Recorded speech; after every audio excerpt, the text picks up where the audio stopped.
Hello everybody, welcome to a brand new video. I hope you're all well. So today I want to talk to you about a new series that I'm going to be doing on my channel. I feel like my channel is now full of series. So I've got my history series, so you want to be a blah blah, suffragette, whatever, where I just talk about history. I have my Agatha Christie series where I talk about Agatha Christie and her books, which I love. And now I am going to do a new series about non-fiction books.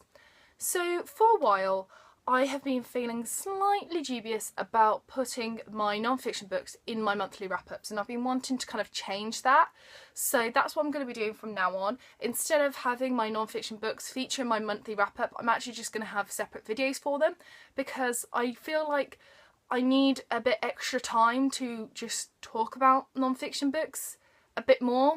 I don't know why, I just want to ramble on a bit more about them. So instead of having them in my monthly wrap-ups, I'm just going to do separate reviews for them in this kind of section series thing. So the books that feature, they might be books that I've recently read, they might be books that I've read years ago, or they might be books that I kind of flick in and out of and slowly kind of read over the years. So the first one that I'm going to start off with is one that's recently become a favourite of mine. I read it for the first time last year, and I'm really hoping to reread it again soon. And the book that I'm talking about is Ladies of the Manor: How Wives and Daughters Really Lived in Country House Society Over a Century Ago by Pamela Horn.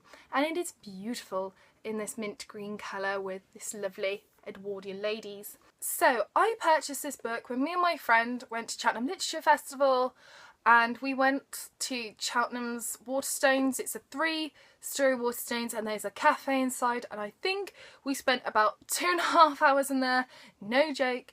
And being a sociology graduate, I went over to the sociology section, and because it was such a big Waterstones, they had a section under there called social history, which is the aspect of history and sociology which I love, and it's amazing. And this was there. And that's what this book is. This book is social history. It's what it says on the tin. It's basically how women lived during late Victorian and Edwardian times here in Britain. It goes from their birth, their childhood, their coming out, their marriage, their death, everything, okay? It covers all aspects of what it would be like to be a Victorian or Edwardian woman. There's a few things in this book that I've really loved and want to talk to you about. So the first thing that I loved about this book was the use of primary source evidence. Now, I hate non-fiction books when they put in a really bold statement but they won't put the evidence towards it, and I'm like, well, why are you saying this when there isn't that proof? But this, there's amples of it. If I just flick through to a random page, there we go, random page. Okay, so I have got primary source here. I've got primary source here at the bottom as well. It's very hard to flick through primary source there, to flick through this book and not find any primary evidence. There's amples of it. So the primary source comes in forms of letters, diaries, journal entries, postcards. There's so many different things in here that's used, and it's fantastic. Another great thing about it is Pamela Horn's writing style. She writes so beautifully that it just flows. It felt like a story when I was reading this, and unusually for me, I read it in about 2 sittings. Usually with non-fiction, I'll read a chapter and then I'll put it down, because with non-fiction I feel like I need time to read it. I go a lot slower when I read non-fiction. I write a lot of things down. I really slow it down, take my time over it, because sometimes I do find it quite heavy, and all the information, it can be quite overwhelming. With this, however, the way it was written, it felt like it was a story. It felt like I was just reading a piece of fiction, and it flowed beautifully. I read it in 2 sittings. I utterly adored it. I didn't want it to end. Sheer perfection when it comes to writing. Another reason why I love this is the use of images. So Pamela Horn used images such as this one, actual photographic evidence, but she also used things such as this, which is a sketch from the time, which is kind of taking the mick, so to speak, and it's funny, it's humorous, it's taking the mick out of higher society, so to speak. It's fantastic. Another great thing about this book was the emotive writing in the epilogue.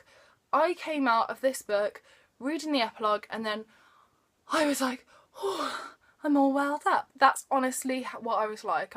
I felt really emotional after reading this. But it was brilliant, it was really good, it was so emotive. The epilogue discusses what women were doing during the Great War. With this, I honestly felt like I knew the men and women that she was describing, and it was just emotional.